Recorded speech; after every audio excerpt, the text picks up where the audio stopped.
പാലക്കാട് വ്യാസവിദ്യാപീഠം സ്കൂളിൽ സ്ഫോടക വസ്തുക്കൾ കണ്ടെത്തിയ കേസിൽ ഇരുട്ടിൽ തപ്പി പോലീസ്. സ്ഫോടക വസ്തുക്കൾ വെച്ചവരെക്കുറിച്ച് പോലീസിന് യാതൊരു വിവരവും ലഭിച്ചിട്ടില്ല. പ്രദേശത്ത് CCTV ഇല്ലെന്നാണ് പോലീസ് പറയുന്നത്. ഏതുതരം സ്ഫോടക വസ്തുവാണ് കണ്ടെത്തിയതെന്ന് അറിയാൻ ഫോറൻസിക് ഫലം വരണം. ജംഷീർ കൊടിഞ്ഞു വിരളുമായി ചേരുന്നു. ജംഷീർ, എന്താണ് പോലീസ് ഇപ്പോൾ എന്താണ് പറയുന്നത്?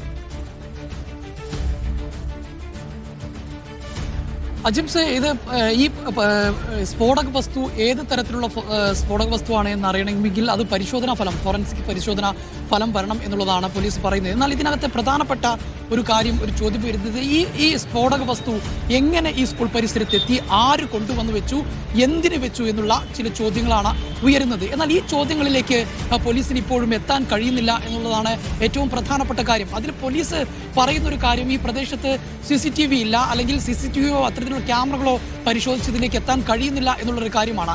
പക്ഷേ നമുക്കറിയാവുന്നതുപോലെ പാലക്കാട് പോലുള്ള ഒരു സ്ഥലത്ത് ഒരു RSSന്റെ അധീനതയിലുള്ള, അല്ലെങ്കിൽ RSSന്റെ പ്രധാന കേന്ദ്രമായി പ്രവർത്തിക്കുന്ന ഒരു സ്കൂൾ പരിസരത്ത് ഇത്തരത്തിലുള്ള ഒരു ബോംബ് അല്ലെങ്കിൽ സ്ഫോടക വസ്തു കണ്ടെത്തിയെന്ന് പറയുമ്പോൾ അത് നിലവിലെ സാഹചര്യത്തിൽ അത് എങ്ങനെ എത്തി എന്നുള്ളത് കണ്ടെത്തുക, അല്ലെങ്കിൽ ആർക്ക് വേണ്ടി, എന്താണ് അതിനുള്ള മോട്ടിവേഷൻ, അല്ലെങ്കിൽ ആര് കൊണ്ടുവന്ന് കണ്ടെത്തുക എന്നുള്ളത് ഏറ്റവും പ്രധാനപ്പെട്ട കാര്യമാണ്. പക്ഷേ അതിലേക്ക് പോലീസിന് ഇപ്പോഴും എത്താൻ കഴിഞ്ഞിട്ടില്ല എന്നുള്ളതാണ് ഇതിലെ ഏറ്റവും പ്രധാനപ്പെട്ട കാര്യമായി നിലനിൽക്കുന്നത്.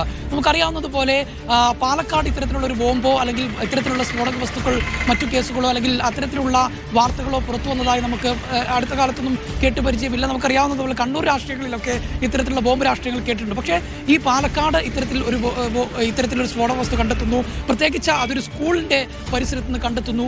മാത്രമല്ല, അത് വരാനിരിക്കുന്ന തിരഞ്ഞെടുപ്പും അതോടൊപ്പം തന്നെ ഗണേശോത്സവം പോലുള്ള വലിയൊരു ഫെസ്റ്റിന് പാലക്കാട് സാക്ഷിയാകാൻ പോകുന്ന ആ ഒരു പശ്ചാത്തലം കൂടി നിലനിൽക്കുന്ന ഒരു സാഹചര്യത്തിൽ ഇതെങ്ങനെയാണ് ഇവിടെ വന്നതെന്നും ഇതെന്തിന് കൊണ്ടുവന്നത് എന്ന കാര്യത്തിൽ കൃത്യമായൊരു അന്വേഷണം നടക്കേണ്ടതുണ്ട്. പക്ഷേ അതിലേക്ക് ഇപ്പോഴും പോലീസ് എത്തിയിട്ടില്ല എന്നതാണ് നമുക്ക് മനസ്സിലാക്കാൻ കഴിയുന്നത്. പോലീസ് പറയുന്നത്, ഇത് FIR തന്നെ പറയുന്നത് ഈ സ്കൂളിന് പുറത്തു നിന്ന് കിട്ടിയത്.